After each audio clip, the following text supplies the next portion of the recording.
رمضان علم ہے، رمضان علم ہے۔ بسم اللہ الرحمن الرحیم۔ ایک بار پھر خوش آمدید کہتے ہیں خواتین و حضرات۔ ہمارے اس سیگمنٹ میں ہم آپ کی ملاقات کرواتے ہیں ہمارے ریلیجس اسکالر سے۔ ریلیجس اسکالر سے ہم سمجھنے کی کوشش کر رہے ہیں کہ اللہ کے جو احکامات ہیں ان کو کس طرح سے اپنی زندگی میں شامل کیا جائے۔ کچھ ایسے لوگ آپ سے ملتے ہیں اور آپ کو بات سمجھاتے ہیں کہ جو مشکل ترین بات بھی ہوتی ہے وہ بڑی آسانی سے سمجھ آ جاتی ہے اور پھر جی چاہتا ہے کہ اس کے اوپر عمل کیا جائے اور زندگی کو بہتر کیا جائے اپنی۔ اور ایک ایسے ہی اسکالر جن سے ہم آپ کی ملاقات کروائیں گے، ویسے تو ریلیجس اسکالر ہیں ہی مگر ٹیلی ویژن چینلز کے حوالے سے بہت ساری جگہوں کے اوپر ریسرچ کرتے ہیں، مختلف چینلز کے اوپر ریلیجس پروگرام کے حوالے سے ہمارے ساتھ ہیں ڈاکٹر علی وقار قادری۔ قادری صاحب السلام علیکم۔ وعلیکم السلام۔ کیسے ہیں آپ؟ ٹھیک ٹھاک ہیں؟ اللہ کا فضل الحمدللہ۔ جیسے کہ میں نے اس پروگرام میں آغاز میں بات کہی کہ باتیں وہی ہیں، یہ ایام بھی پہلی مرتبہ نہیں آتے ہیں، بارہا آتے ہیں، ری انفورسمنٹ ہوتی ہے۔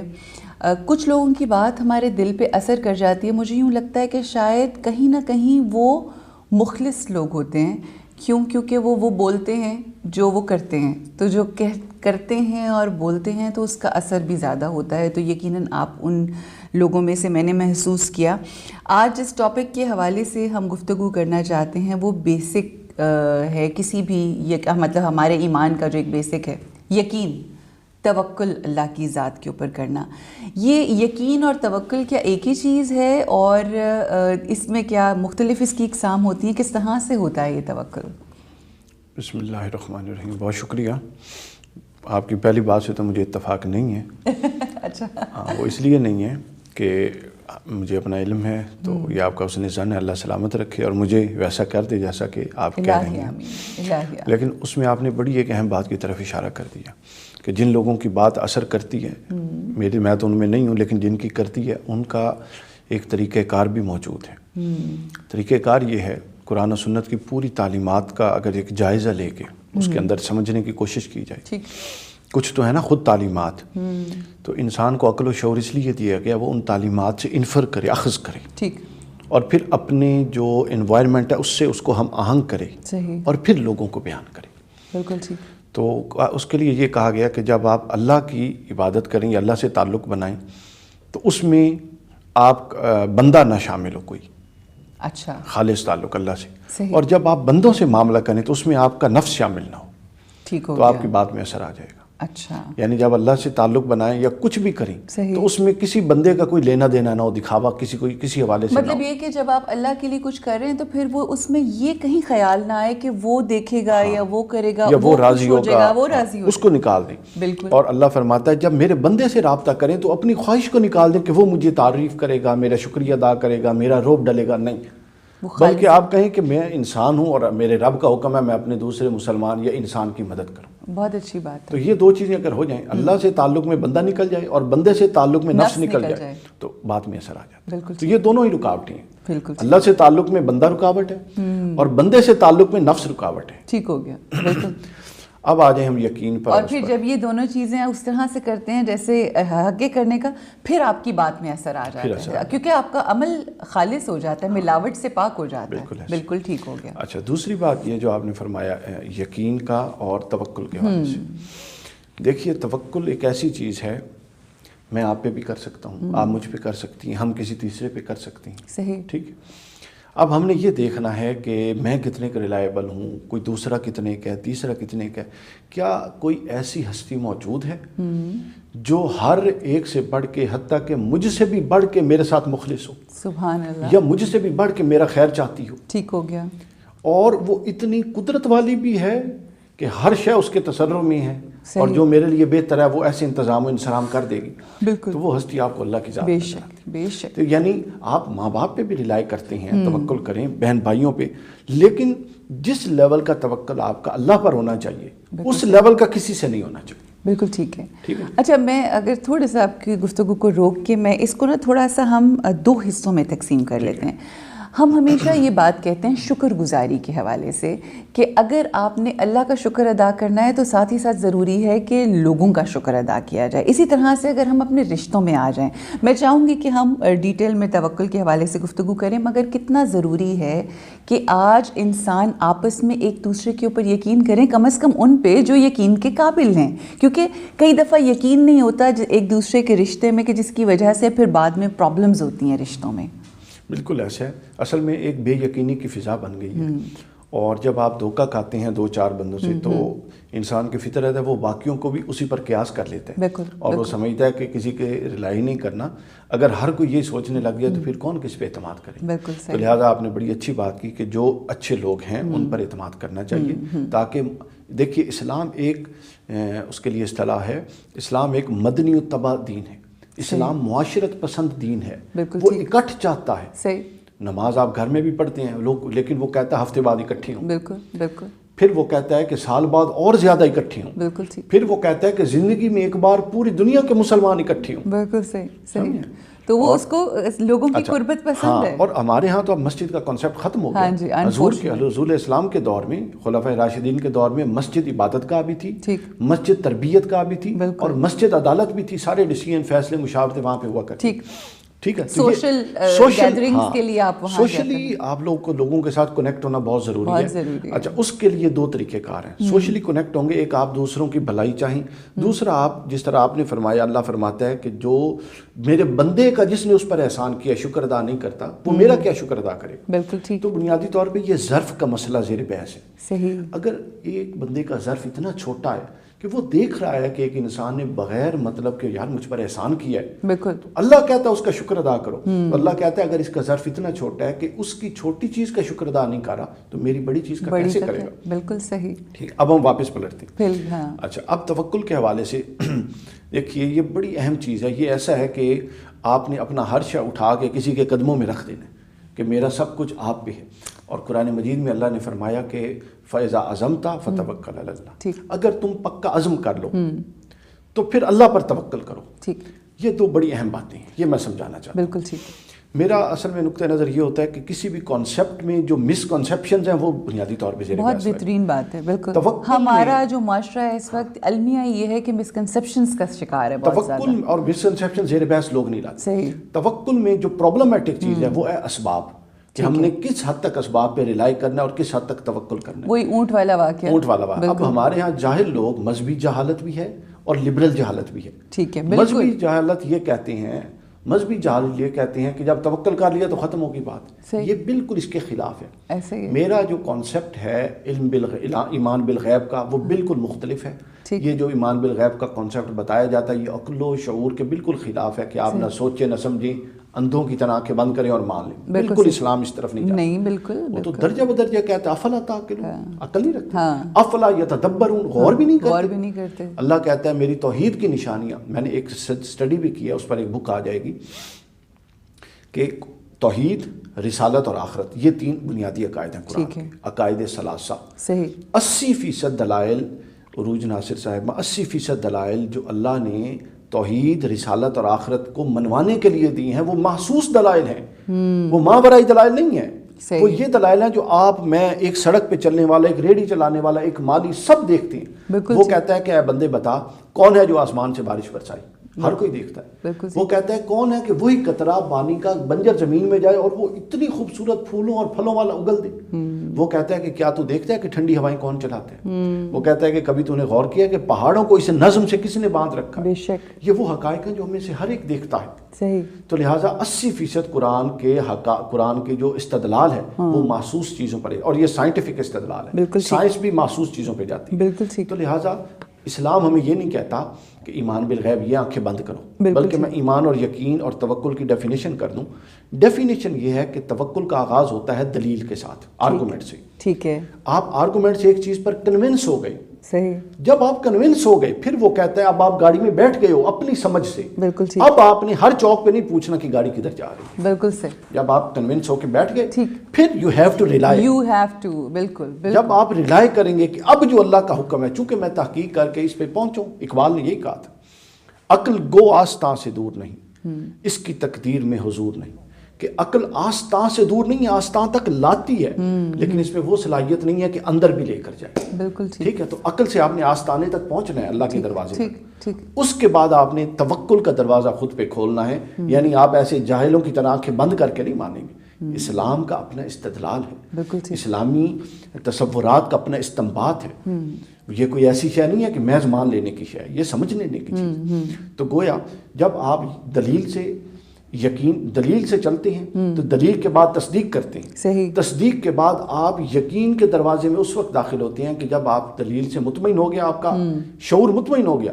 اب آپ کہتے ہیں کہ اب جب بار بار متوجہ اللہ رہتے ہیں تو پھر اللہ آپ پر یقین کا دروازہ کھول دیتا ہے. اور پھر آپ جو آیت جو حدیث پڑھتے ہیں آپ کو یوں لگتا ہے کہ گویا آپ اپنی آنکھوں سے اس کو دیکھ رہے ہیں. یہ ایمان اور یقین کا درجہ ہے. بالکل صحیح. کشف المعجوب میں پہلی حدیث اور بہت ساری روایات میں حدیث پاک حضرت حارثہ سے روایت. حضور نے فرمایا حارثہ تو صبح کیسے کرتا ہے؟ صحیح. وہ کہتے ہیں یا رسول اللہ صلی اللہ علیہ وسلم میں صبح ایسے کرتا ہوں کہ میں ایمان کے کامل ہونے کے ساتھ صبح کرتا ہوں، ایمان کی حلاوت کے ساتھ صبح کرتا ہوں. صحیح. انہوں نے کہا دیکھو تم کیا کہہ رہے ہو. انہوں نے عرض کیا یا رسول اللہ میں صحیح کہہ رہا ہوں. فرمایا مجھے اپنی ایمان کی حالت بتاؤ. فرمایا میری ایمان کی حالت یہ ہے کہ میں جنتیوں کو جنت میں، دوزخیوں کو دوزخ میں، عرش معلیٰ کو اپنے سامنے بے حجاب دیکھتا ہوں. تو اللہ نے فرمایا کہ حضور نے فرمایا تو نے ٹھیک کہا، اپنی اس کیفیت کو سنبھال کے رکھ. کہ جب آپ دلیل کی بنیاد پہ چلتے ہوئے یقین کا مرحلہ حاصل کرتے ہیں تو پھر آپ کے سامنے یوں حقائق منکشف ہوتے ہیں. اور دلیل کا یقین کا باب ختم نہیں ہوگا جب تک حضرت مولا علی کا ایک کوڈ نہ لایا جائے. اور کوئی بھی باب ختم نہیں ہوتا جب تک باب المدینۃ العلم کا کوڈ نہ ہے. حضرت علی فرماتے ہیں کہ مجھے اللہ نے یقین کے اس درجے پر فائز کر دیا ہے. اب اللہ کی ذات سامنے تو نہیں ہے نا، محسوس اور مشہور تو نہیں ہے، غیب میں. حضرت علی فرماتے ہیں کہ اگر اللہ کی ذات مجھ پر منکشف ہو جائے اور میرے سامنے آ جائے تو میرے ایمان کا درجہ اللہ نے اتنا کامل کر دیا کہ میرے ایمان میں رائی برابر بھی اضافہ نہیں ہوگا. گویا کہ وہ اب اس اکمال پہ اور کامل درجے پہ اور یقین کے اس درجے پہ فائز ہیں کہ وہ کہتے ہیں کہ اگر اللہ سامنے بھی آ جائے تو میرے ایمان میں اضافہ نہیں ہوگا، چونکہ جو مجھے ایمان کا درجہ ملنا تھا وہ مل چکا. سبحان اللہ. تو یہ ہے یقین کا آخری سطح. سبحان اللہ. تو گویا اب آپ اس کی معقول تشریح بھی دیکھ لیجئے کہ یہ دلیل سے بات شروع کرنی ہے. صحیح. لیکن دلیل کے بعد آپ نے پھر باطن کا دروازہ، ظاہر مکمل اطمینان کے بعد باطن کا دروازہ کھولنا ہے. اور پھر آخر پہ حضرت علی کا یہ قول ذہن میں رکھ لیں کہ وہ فرماتے ہیں کہ میں یقین کے اس درجے پہ فائز ہوں کہ اگر میں اللہ کو مشہود بھی دیکھ لوں تو میرے یقین میں اضافہ نہیں ہو سکتا. سبحان اللہ. کیا کہنے کہ اتنی بلند درجہ آخری درجہ ہے. بلندی کا لفظ چھوٹا ہے، بلند بالکل آخری درجہ ہے. یہ انتہائی درجہ ہے جو اللہ نے سوچا، یعنی جو اللہ کی منشا میں ہے کہ کسی بندے کو میسر آئے گا، وہ یہ والا درجہ. اچھا کیا ریزنز ہوتے ہیں ڈاکٹر صاحب کہ انسان یہ تمام چیزیں جاننے کے باوجود توکل، یقین سن کے محسوس بھی کرتے ہیں؟ کچھ ایسے زندگی میں لمحات آتے ہیں، آپ منزل پہ ہوتے ہیں، مگر پھر کچھ ایسے وقت آتے ہیں کہ جب آپ وہ توکل کی اس منزل پہ نہیں رہتے، اس کو ٹچ کرنے کے باوجود. اصل میں نا ایک ہمہ وقت کی ایک یہ ہے اسٹرگل ہے. ہم تھوڑے کمزور انسان ہیں اور قرآن میں انسان کو تھوڑے کمزور کہا بھی گیا. تو میں آپ کو ایک بات بتاتا ہوں. حضرت جنید بغدادی اپنے کمرے میں عبادت کر رہے تھے، باہر ایک شخص تھا. صحیح. حضرت جنید کی عبادت میں خلل آیا. وہ بڑے پریشان کہ میرا وضو ہے، میرے اندر کوئی ریاکاری نہیں ہے، تو میرا تعلق کیوں بنتے بنتے ٹوٹ رہا ہے. ٹھیک. تھوڑی دیر بعد باہر نکلے تو پتہ لگا کہ ایک بندہ باہر بیٹھا تھا. صحیح. یہاں سے آگے بعد میں بڑھتا ہوں، پہلے یہ سمجھ لیں کہ اگر کوئی مخلوق حاجت لے کے آپ کے دروازے پہ بیٹھی ہو اور آپ یہ کہیں کہ مخلوق بیٹھی رہی میں رب سے تعلق جوڑوں تو رب تعلق کاٹ دیتا ہے. رب کاٹ دیتا ہے. اس کی ایک مثال میں آپ کو دوں گی، پہلے آپ اپنی بات مکمل کریں. اور رب کہتا ہے کہ پہلے باہر جا اور دیکھ میرا بندہ کیا کرنے آیا. واہ واہ واہ واہ واہ واہ. میں آپ کو چھوٹا سا واقعہ یہاں پہ سنا دوں. میں عمرہ کرنے کے لیے ہم لوگ گئے ہوئے تھے، میری والدہ میرے ساتھ تھیں. تو میری والدہ کی کچھ طبیعت ٹھیک نہیں تھی، تو میں نے کہا ممی اب آپ کو پتہ ہے کتنی تڑپ ہوتی ہے کہ آپ مدینے میں ہوں اور آپ روضے پہ نہ جائیں. میں نے کہا ممی میں آ کے آپ جو بھی آپ کو چاہیے میں دوں گی، تو میں وہاں جا کے نا میں تھوڑی دیر کے لیے بیٹھنا چاہتی ہوں مولا کے پاس. تو وہاں جا کے بیٹھی ہوں تو مجھے لٹرلی ڈاکٹر صاحب یہ محسوس ہو کہ جیسے مجھے کہا جا رہا ہے کہ جاؤ یہاں سے، تمہاری ضرورت نہیں ہے یہاں پہ. لٹرلی اس بات کا احساس ہوا. تو میں تھوڑی دیر میں واپس چلی گئی. تو ممی کہتی کیا ہوا؟ میں نے کہا مجھے واپس بھجوا دیا آقا نے. کہ واقعی صحیح بات ہے کہ جو آپ کی بیسک جنید بغدادی کا. اچھا اب جب باہر آ گئے وہ تو انہوں نے کہا کہ بتاؤ کیا تمہارا مسئلہ ہے؟ اس نے کہا ہے جنید بغدادی میں کئی سال سے اپنے آپ کو اللہ کی راہ پہ، یقین کی راہ پہ اور توکل کی راہ پہ گامزن کرنا چاہتا ہوں، صحیح، لیکن نہیں کر پاتا، تو مجھے کچھ ایسا بتائیں کہ میں توکل اور یقین کی راہ پہ گامزن ہو جاؤں۔ یہ ہمارے سامعین کے لیے ایک نسخہ بتا رہا ہوں جو حضرت جنید بغدادی رحمۃ اللہ تعالی جواب دیا۔ آپ فرماتے ہیں کہ تو اپنی فطرت کو ہی نہیں سمجھا، تیری فطرت یہ نہیں ہے کہ کوئی ایسا بڑے سے بڑا کام کرے اور تو گامزن ہو جائے، بلکہ تیری فطرت یہ ہے کہ جب تجھے برائی کی طرف رغبت ہو تو پھر اس کو توڑے اور پھر حق کی طرف آئے، اور یہ آخری سانس تک تو اس کو توڑ کے حق کی طرف آتا رہے، یہی اصل جہاد ہے۔ سبحان اللہ، تو یہ مطلب نہیں یہ ہو سکتا، مسلسل کوششیں، یہ جہد مسلسل ہے۔ وہ اقبال نے کہا تھا گریز کشمکش زندگی سے مردوں کی اگر شکست نہیں ہے تو اور کیا ہے شکست۔ بالکل، بڑی خوبصورت آپ نے گفتگو کی۔ تو اگر ہم یہ کہیں جس طرح ایک ماں، بچہ جو ہے وہ کوششیں کرتا رہتا ہے، کبھی مطلب ماں کے مطابق نہیں چلتا، کوششیں کرتا ہے، پھر شرارتیں کرتا ہے، پھر ماں کی طرف پلٹ کے آتا ہے، تو یہی سلسلہ ہے توکل اور یقین۔ رسالہ کشیریہ میں ابھی میں گاڑی میں دیکھ رہا تھا، رسالہ کشیریہ میں یہ مثال دی گئی ہے جو آپ نے بیان کی۔ اچھا، انہوں نے کہا ہے کہ چھوٹی مثال سے اگر سمجھنا ہے کہ اللہ سے توکل کیا ہے، تو وہ جو چند ماہ کا بچہ ہوتا ہے اس کو جب بھوک لگتی ہے اس کا تصور ایک چہرے کی طرف جاتا ہے، بالکل، جب پیاس لگتی ہے ایک چہرے کی طرف جاتا ہے، جب پیمپر گیلا ہوتا ہے ایک چہرے کی طرف، تکلیف ہوتی ہے، پیٹ میں درد ایک چہرے کی طرف۔ تو گویا بندہ بھی وہ صورت حاصل کر لے کہ وہ جس بھی مصیبت میں ہو اس کی توجہ ایک ہستی کی طرف جائے، تو یہ توکل کی چھوٹی قسم ہے۔ اچھا، اب ایک چیز ہے کہ توکل حاصل کیسے ہوتا ہے۔ اس حوالے سے صحیح بخاری میں حدیث پاک ہے، مسلم میں بھی غالباً ہے، اور بھی اس مفہوم کی حدیث سب کتب میں موجود ہے، اور یہ اتنی شاندار چیز ہے کہ میں کہتا ہوں کہ کمال ہے۔ حدیث پاک میں حضور نے فرمایا، پوچھا گیا تو حضور نے فرمایا 2 کام کرنے سے، نہ کرنے سے اور 1 کام کرنے سے توکل حاصل ہو جاتا ہے۔ 2 کام نہ کرنے سے اور 1 کام کرنے سے توکل حاصل ہو جاتا ہے، حدیث صحیح۔ تو آپ نے فرمایا جو 2 کام نہ کرنے سے توکل، 2 کام جو نہیں کرنے، ان میں پہلا کام یہ ہے کہ فال نہیں نکلوانا۔ ٹھیک ہو گیا، آئی ایگری 120%۔ اور دوسرا آپ نے فرمایا کہ کسی اپنا ستارہ شناس سے یا جادوگر کے پاس جا کے اس کو اپنی حاجت بیان نہیں کرنی۔ صحیح، سمجھ آئی؟ صحیح۔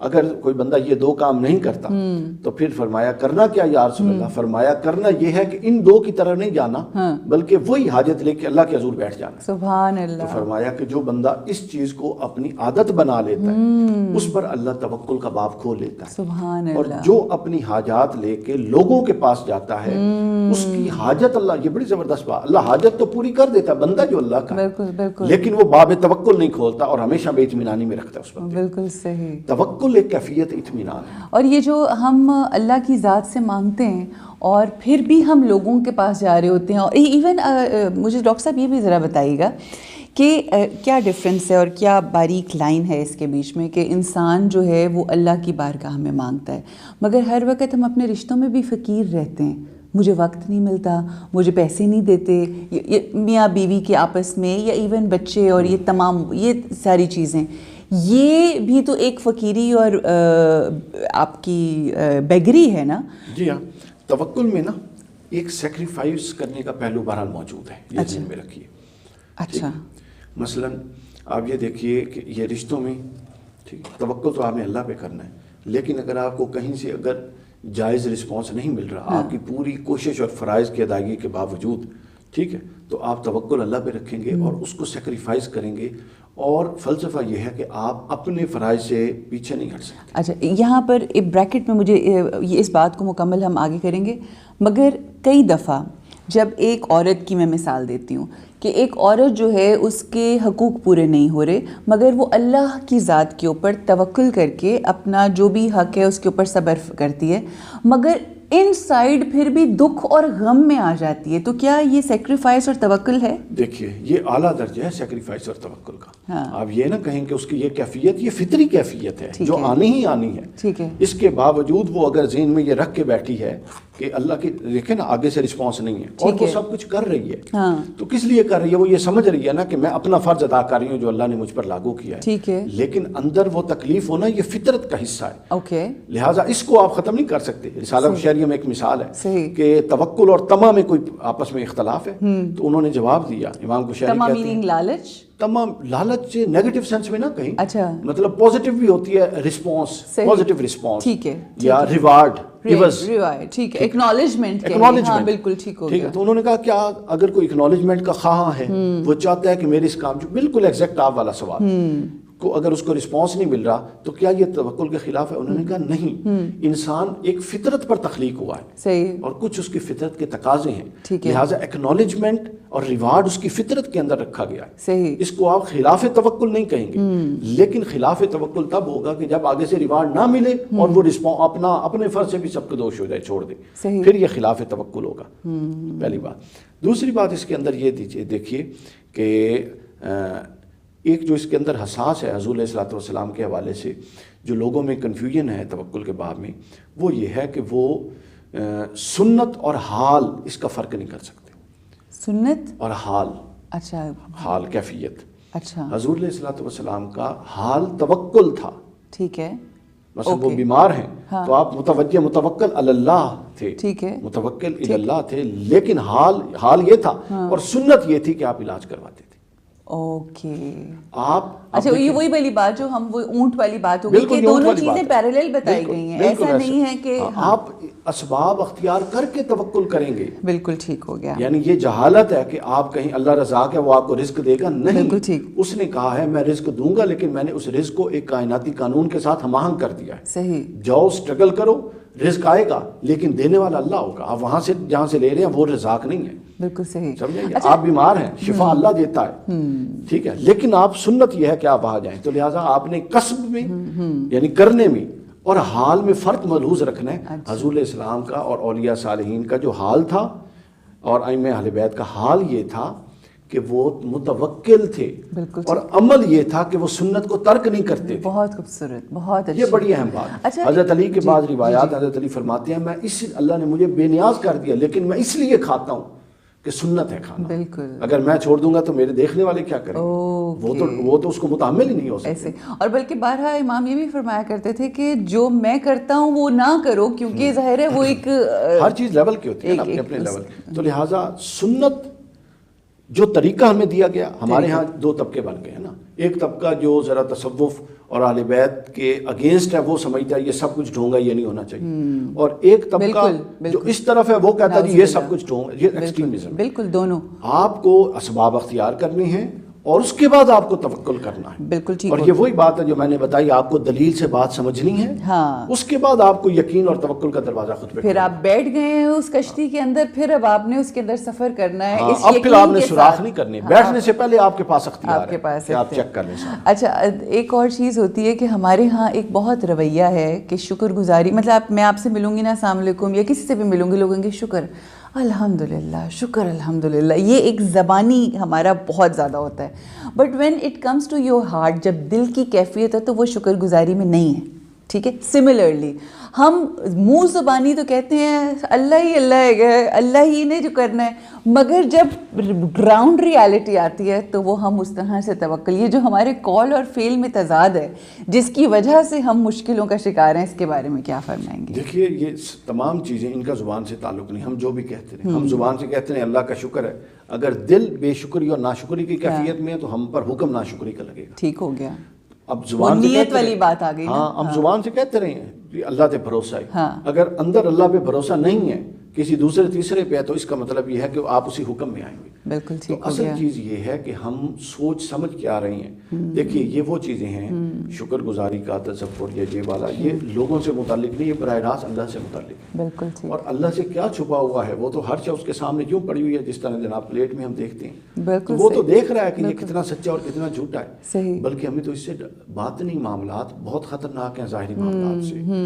یعنی ظاہری معاملات میں تو لوگ ہیں, باطنی معاملات میں تو اللہ ہے براہ راست. زندگی کتنی آسان ہو جاتی ہے. یار آپ تھوڑا سا اس کو کر لیں, مینج کر لیں, لیکن آپ اگر اللہ کو ڈیسیو کریں گے, یخادعون اللہ قرآن میں ہے, قرآن نے کہا یہ اللہ کو دھوکہ دیتے ہیں, لیکن یہ اپنے آپ کو حقیقت میں دھوکہ, اللہ کو کون دھوکہ دے سکتے ہیں؟ ایک شخص مسلسل کوشش کر کے, جیسا کہ آپ نے کہا تھا, یہ ایسا نہیں ہے کہ جی ایک دفعہ لگ گیا تو مہر لگ گئی کہ جی اب آپ ساری زندگی کے لیے جج ہو گئے, نہیں.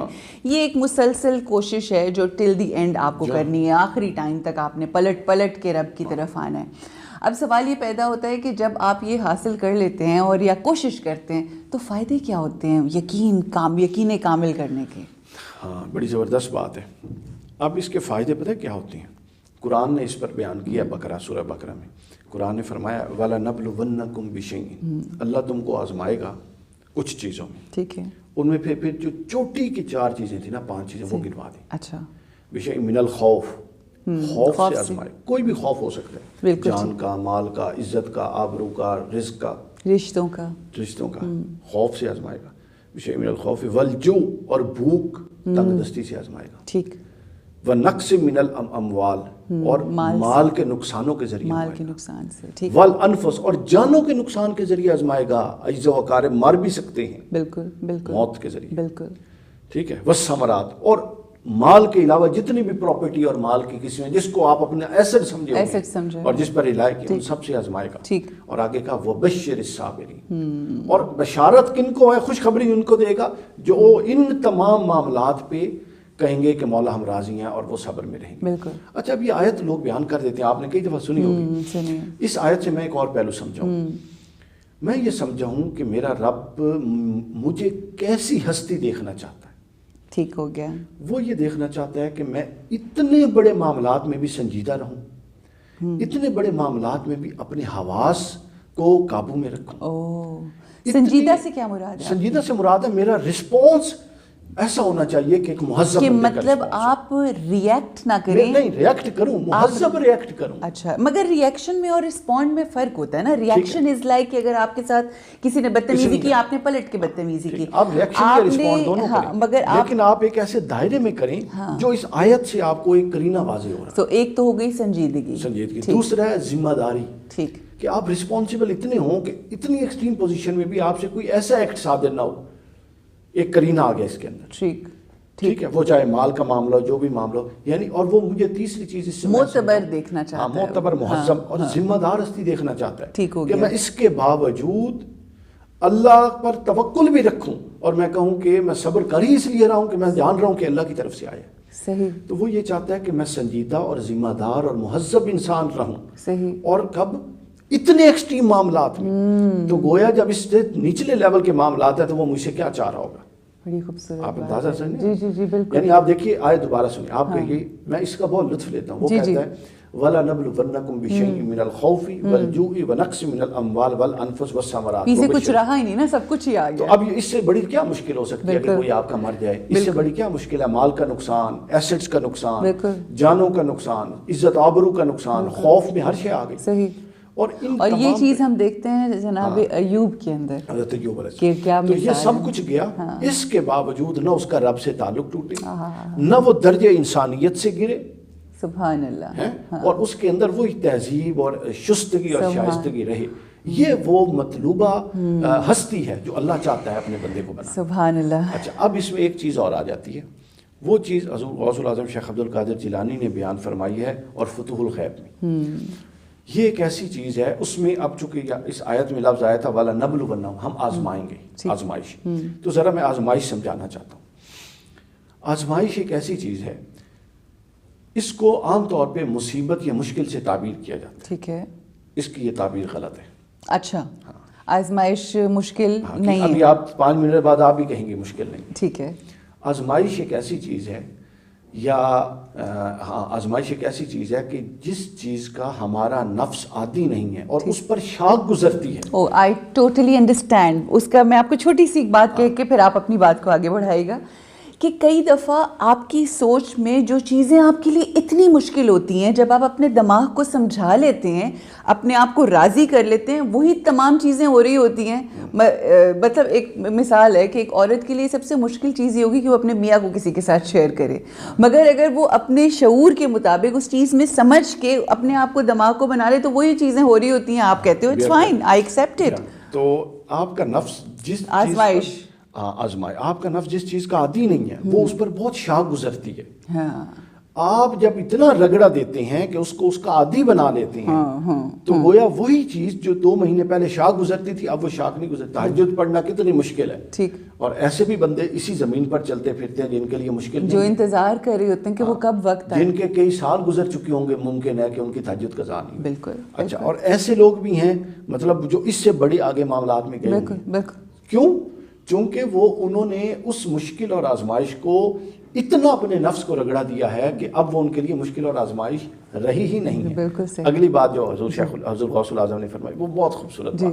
آپ فرماتے ہیں کہ تزکیہ کا مفہوم یہ ہے کہ نفس کو اتنی رگڑا دیا جائے کہ وہ ان تمام چیزوں کو آسانی سے قبول کر لے, اور عرش پر اللہ اپنے بندوں کو, نیچے 1000 کروڑوں بندے ہیں, ان میں سے چند بندے ایسے ہیں جو روشن ہوتے ہیں, ستاروں کی مانند. ہاں, جس طرح زمین پہ ہم ستارے دیکھتے ہیں وہ اوپر سے نیچے بندے دیکھتا ہے. کیا کہنے. تو جب ملائکہ پوچھتے ہیں کہ باری تعالیٰ یہ چمکتے ہوئے ستارے زمین پر کیسے, اللہ فرمائے گا یہ ستارے نہیں ہیں بلکہ یہ وہ نفوس چمک رہے ہیں جنہوں نے اپنا تزکیہ کر لیا. سبحان اللہ, کیا کہنے. یعنی انہوں نے آزمائش سے گزار کے خود کو اتنا پختہ کر لیا ہے کہ اب وہ تزکیہ والے ہیں, جس کو قرآن کہتا تھا وَيُزَكِّيهِمْ, وہ کمال تزکیہ پر ہیں, لہٰذا اب وہ تزکیہ ان کا یہ چمک رہا ہے. اور آخری بات بھی بتا دوں تزکیہ کے حوالے سے, آگے پھر اسی میں فتح الغیب میں حضرت غوث الاعظم فرماتے ہیں کہ پھر جب ہر بندہ پل صراط سے گزرے گا تو ہر ایک کی کیفیت مختلف ہوگی, اللہ معاف فرمائے, لیکن فرماتے ہیں کہ ہر ایک,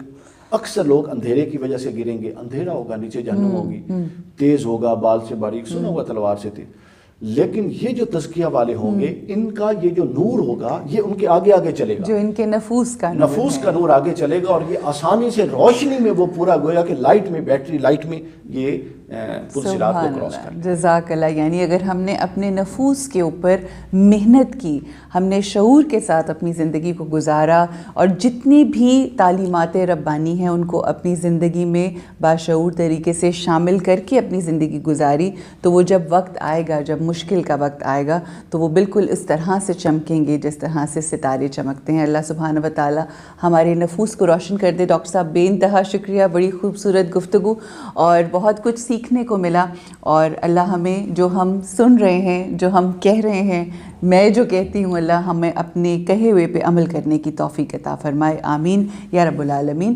رکیں گے یہاں پر ایک چھوٹے سے وقفے کے لیے, واپس آئیں گے آفٹر دس بریک. السلام علیکم ورحمۃ اللہ وبرکاتہ. رمضان علم ہے, رمضان علم ہے.